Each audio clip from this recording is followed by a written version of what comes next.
Hey, hope we're doing good. Today I'm with Jeremy Stutes. He is an actor, and we're going to do an interview together. So, Jeremy, thank you very much for coming out today. My pleasure. I really appreciate it. Yeah. So, the first question is, how long have you been an actor for? About 10 years. So I started in Los Angeles, actually, acting in the background on TV shows. I was on the show Glee. It was one of my first gigs, and that was super fun, but just basically wearing a backpack and pretending to be a high school student and walking behind the people who were talking in the actual show. Since then, it's been a slow graduation to bigger and bigger roles, and there's been some pauses and breaks, I think, with every actor that happens. And I mean, I guess I've been an actor since I was a little kid too. I would used to put on shows in my bedroom as a kid, dreaming of like performing stage shows. So I made my parents watch, so that was my first audience, I guess. So, you pretty much decided you wanted to be an actor ever since you were little then? Yeah, I mean, it's the dream job, right? It's the thing, it hasn't been able to let me go. Every time I try to get away from wanting to be an actor, something inside me brings it back. Like it just kind of comes back up. And it feels like sometimes when I guess you're meant to do something, yourself won't let you escape it, right? Yeah, so it really seems like it's your calling. I feel like if I wasn't an actor, I would have to be doing something else right next to the acting industry, either being a casting director or a director or a producer or a writer. It's in my blood. It's very much the passion that runs through me. So yeah, it's Nice. everything I want to do. So, what are some things that you like about being an actor, and what are some of the things that you dislike about being an actor? I mean, what drives me to be an actor is that joy of sharing emotion with an audience, right? That feeling like you're connecting in theater or in film, the ability to emotionally impact. So playing the roles of different characters, but always with the intention of what am I leaving behind is what really drives me to it. And that's what I love. I love crafting and I love impacting people and hearing that what I've done has made an impact on them and maybe seen a character or a story or a perspective in a new way. So that's why I do and why I love to do what I do. When it comes to things that are challenging about being an actor, it's like every day having to go out and do job interviews for the rest of your life. If you're looking at a career as an actor, you never know where your work is coming from next, which is exciting, but also terrifying. It's the complete lack of stability, the complete lack of knowing what's coming, and constantly having to interview for your next performance. So that can be very frustrating. It's why a lot of actors leave the industry because it's challenging to wake up every day and say, okay, I'm going to go out, get myself together, prepare all this material, perform, and maybe nothing will come of it, you know? Yeah, and it's it's pretty tough. every day, and kind of giving up on any sort of normal life. Yeah, so that It wears people down. It wears people down, and you have to find ways to keep motivated. I feel you, and that transitions into the next question: is how do you stay motivated? With going through all those struggles. I think part of it is surrounding yourself with great people who believe in you, who you can turn to when you're feeling down or feeling challenged, who will continue to build you back up and strengthen you. I think part of it is growing as an actor yourself, investing in classes, and wanting to do better and better next time. So setting goals of like, how can I grow? How can I continue to expand what I know how to do, and be a better actor to leave a better mark the next time you have an opportunity. When I get out of bed every morning, I have to remind myself of why I got into this in the first place.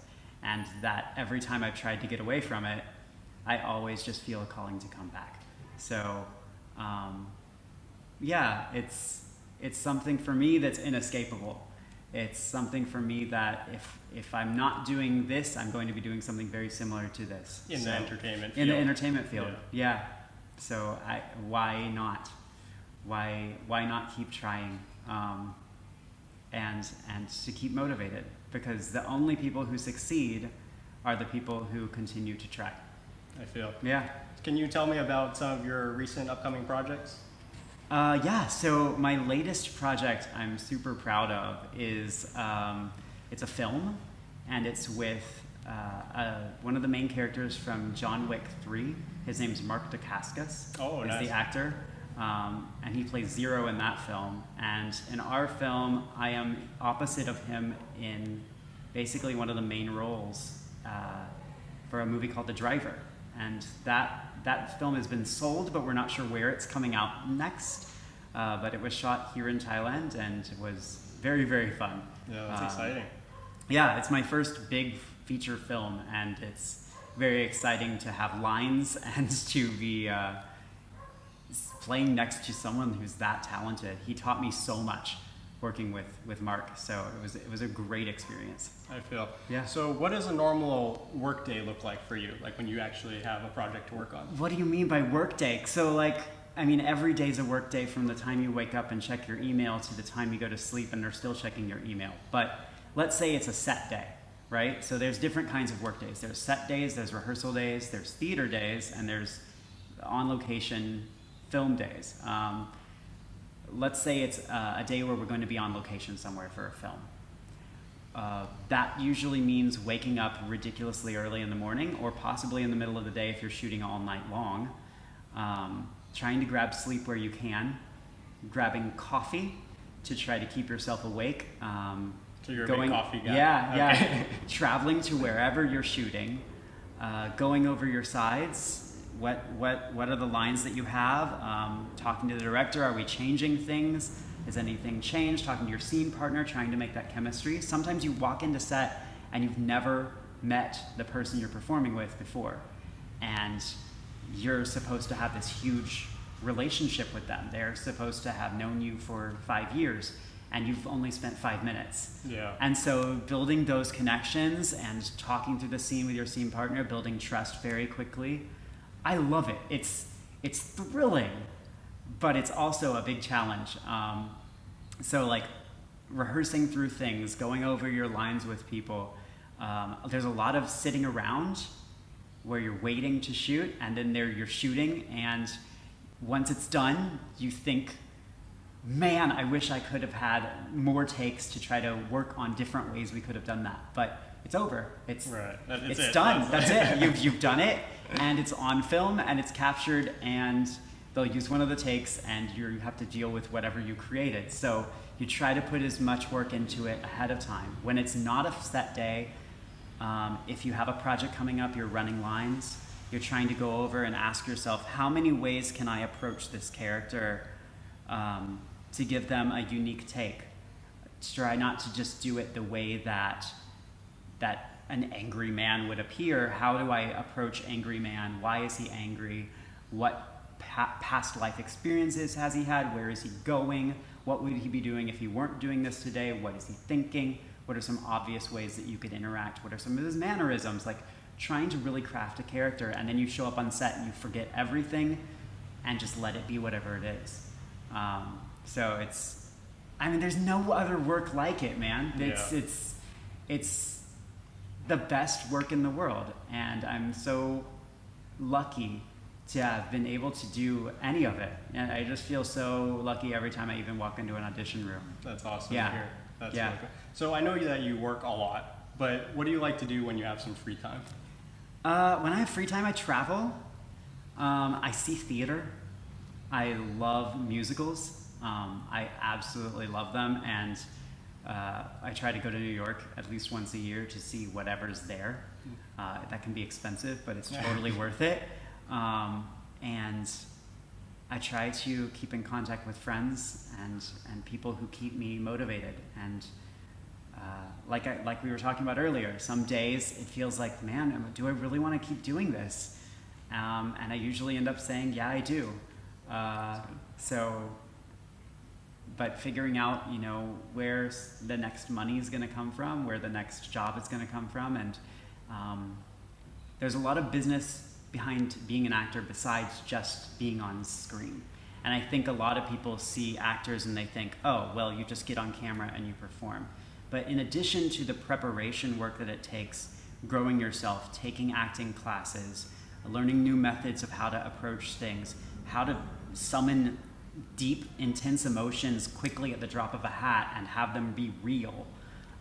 There's also the business side of things, which is meeting directors, meeting casting directors, making sure that people know who you are, making sure that people know where you're working at this time.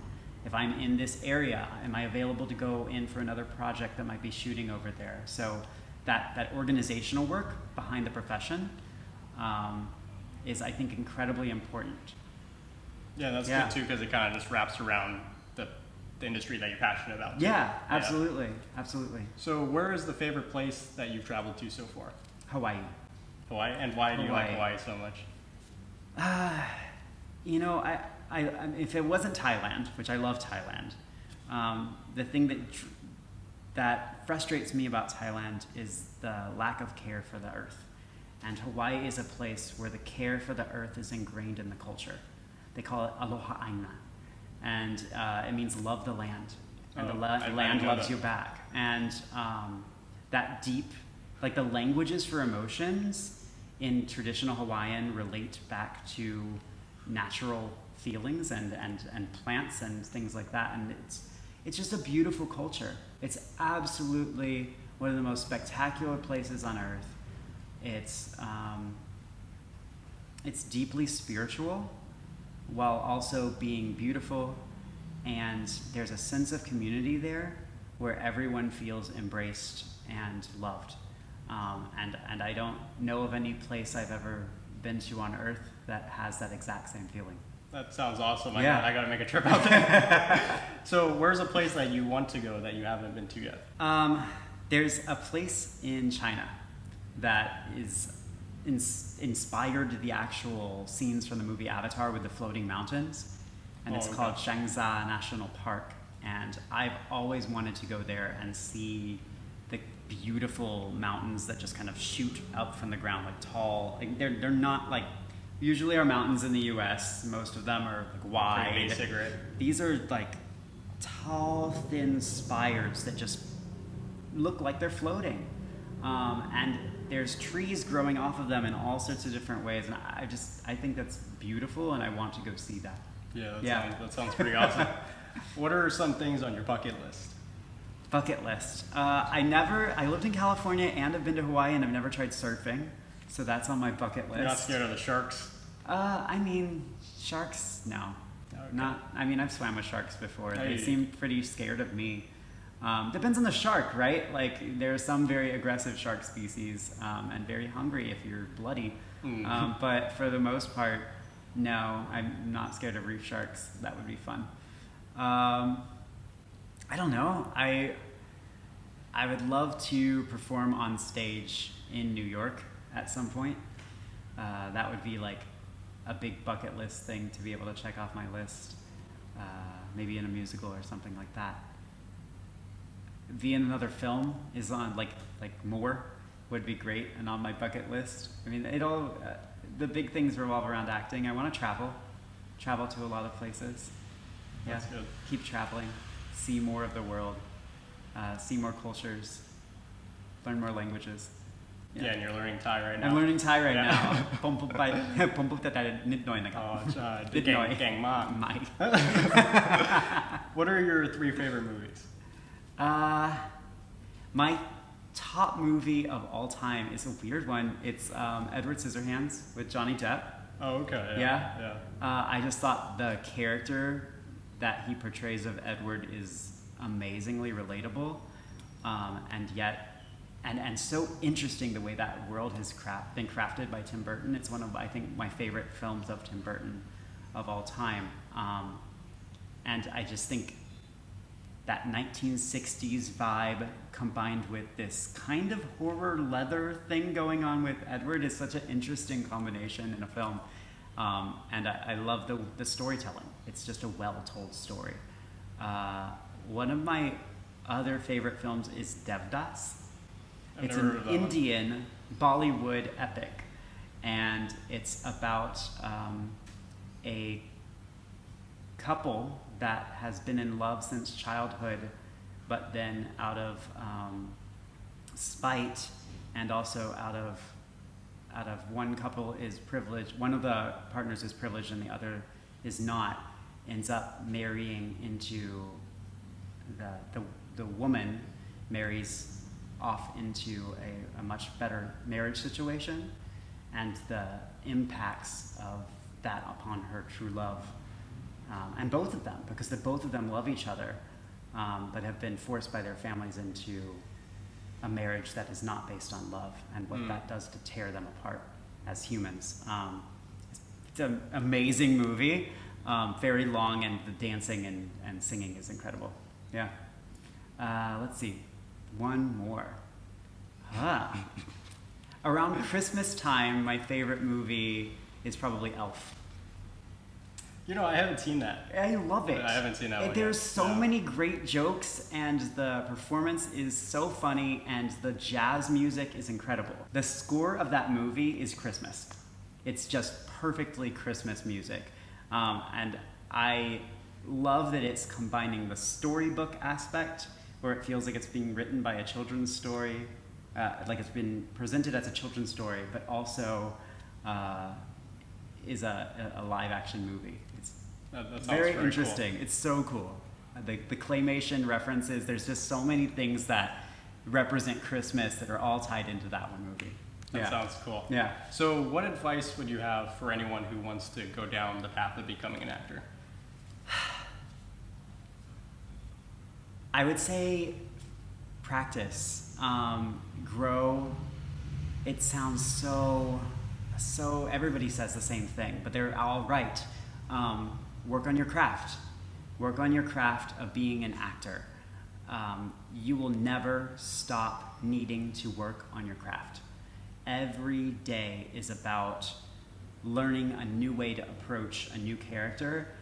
Adding tools to your toolbox is the best thing you can be doing. So do theater, do your own film projects, go to acting classes, take acting classes with multiple teachers, do improv, do scene work, learn how to use a weapon, learn a new sport, whatever it takes to expand what you're capable of doing as an actor. Do that and know who you are and what you want to do and what roles you want to cast for before you walk into an audition room. Don't think you're going to play everything. We all look a certain way, behave a certain way naturally. And yes, we can play things that are different to those, but know what's in scope and what's out of scope, especially in Los Angeles. They look at you and within 1 second they know they want to cast you for this or they don't. So it's very important to know your type, know when you're working against your type, but also know your type. Yeah. Very, very well said. Where do you see yourself 5 years, 10 years, or 25 years from now? I mean, 5 years from now, I would hope that I would have done more film. 10 years from now, I hope that I do more theater. I would hope that I've grown to a place where I can be doing more of that. And then as we look forward into the future, I think moving in towards directing would be something that I would want to get into. And crafting stories, not just from in front of the camera, but behind the camera. Doing more of that work would be very, very cool. I would hope that in my dreams, I wish that a career on screen honored more older faces. And there are people who are incredibly successful, who age well in this industry. But it is, especially in film, but also in theater, it is an industry that prefers younger talent in front of a camera. We tend to associate youth and beauty with talent and success, even though that may not be true. In fact, it's quite the opposite. The longer you work at something, the harder you work at something, the more talented you are. But we tend to not have as many roles for those older and talented actors. So they end up being directors or doing community theater or moving into other fields. So I don't know what 20 years from now, 30 years from now looks like. We would hope that there are roles and opportunities that exist. I would hope that the industry continues to offer opportunities to older actors. My favorite actor is Meryl Streep, and she's incredible. But she is not a young vixen, right? She's an old vixen. She's she still looks pretty good. She's though. amazing. Yeah. But she got shunned in audition rooms. I mean, there's some amazing interviews with her where people told her she would never be successful because of how she looked and her nose or whatever. I mean, like, people can be cruel in this industry.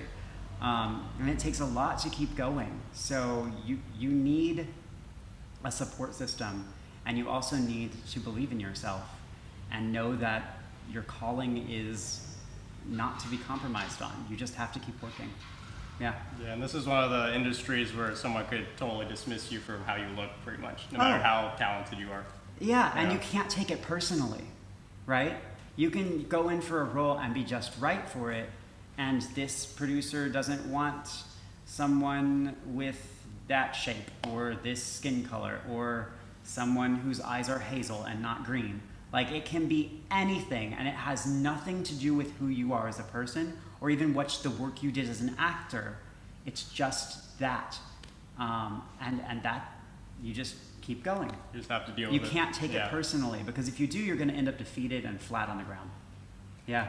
If you could have coffee with a celebrity, alive or dead, who would it be? I mean, there's so many. Alive or dead. I would say Walt Disney. That's a good one. Yeah. Yeah. He was one of the most creative people of all time, and he's also left a legacy. And that's something I always think about legacy. What is it that when I leave this world that I want to leave as an impact? So when I'm choosing projects, I'm always thinking, what does it have a message that's positive for the world beyond just an interesting horror film or something like this? Does it have a good message? Does it center around family, or what is the whole meaning of it? And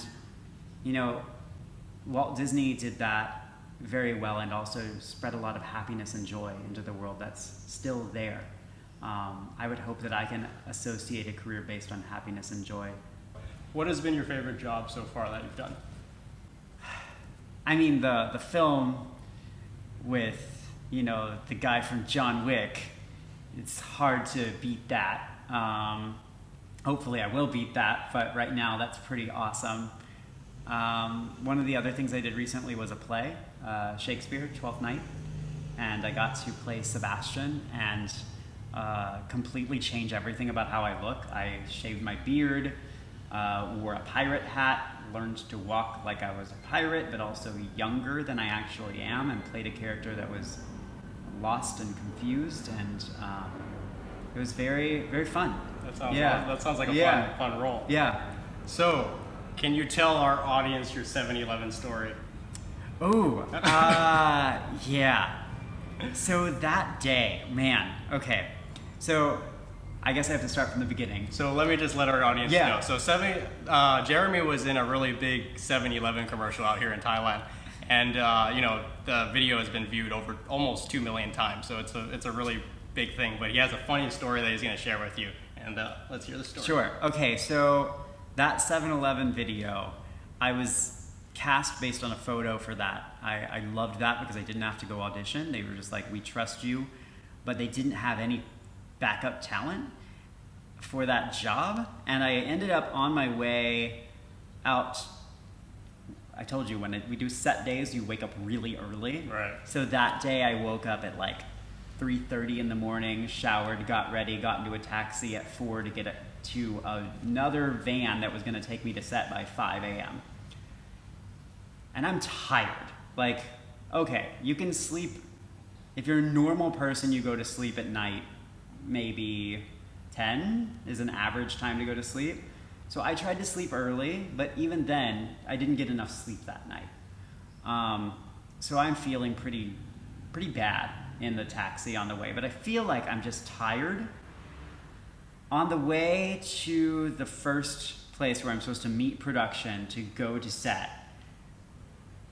I realize, no, I'm not tired. I have food poisoning.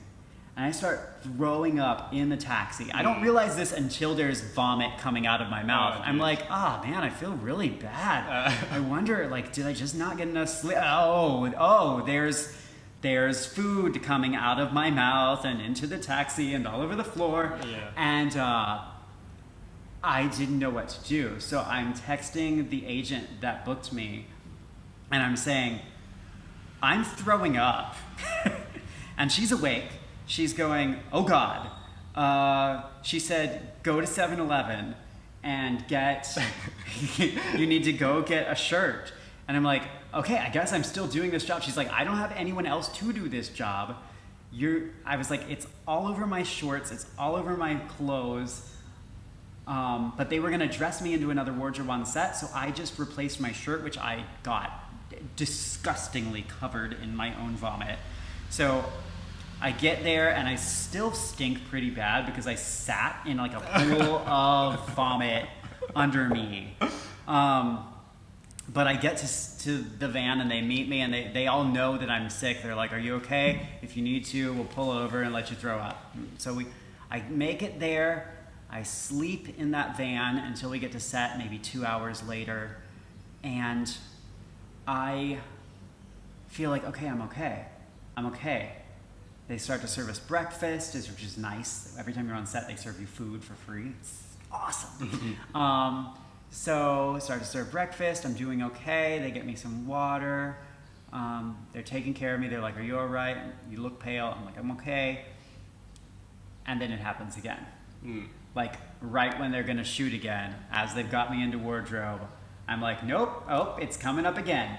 It was like that the whole day. We would be doing takes where I'm like, hey, check out this cool iPhone. And then I'd be like, I need to step away. And I just go puke in the bushes out there. And then I'd walk back and be like, it's over. We can keep shooting.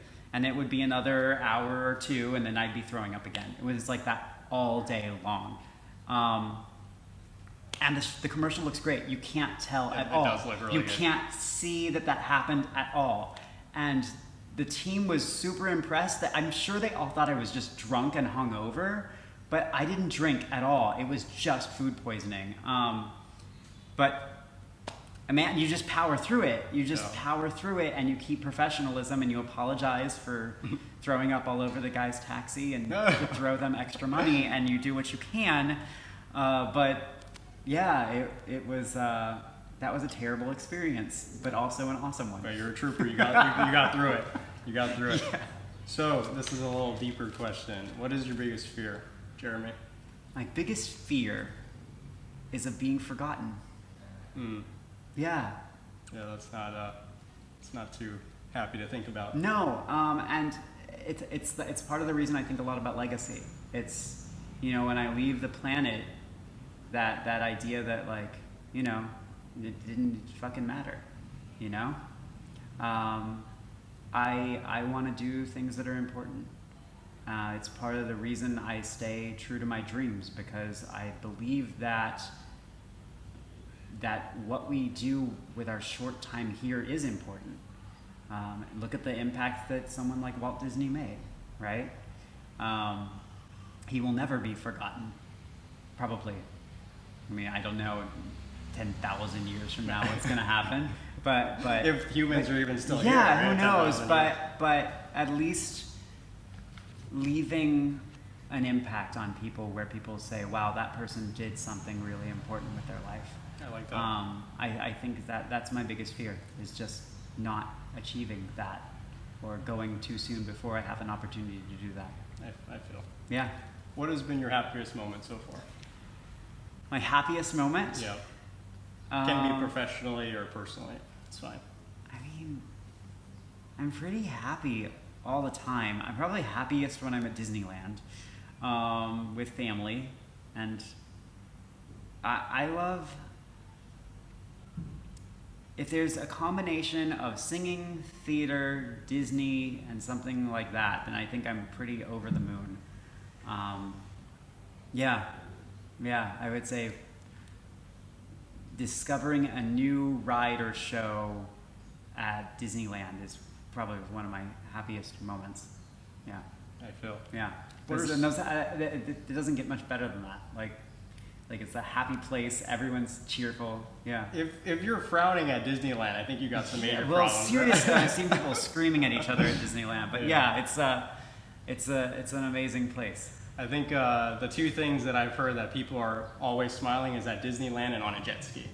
So that's what I. Yeah, that's I've never been on a jet ski. What? Are you crazy? No, I guess I need to add that to my bucket list. Yeah, right? you got it. So, what are some of your favorite foods? I mean, I love Thai food. It's part of the main reason I live here. I have a genkiawangai, like green curry.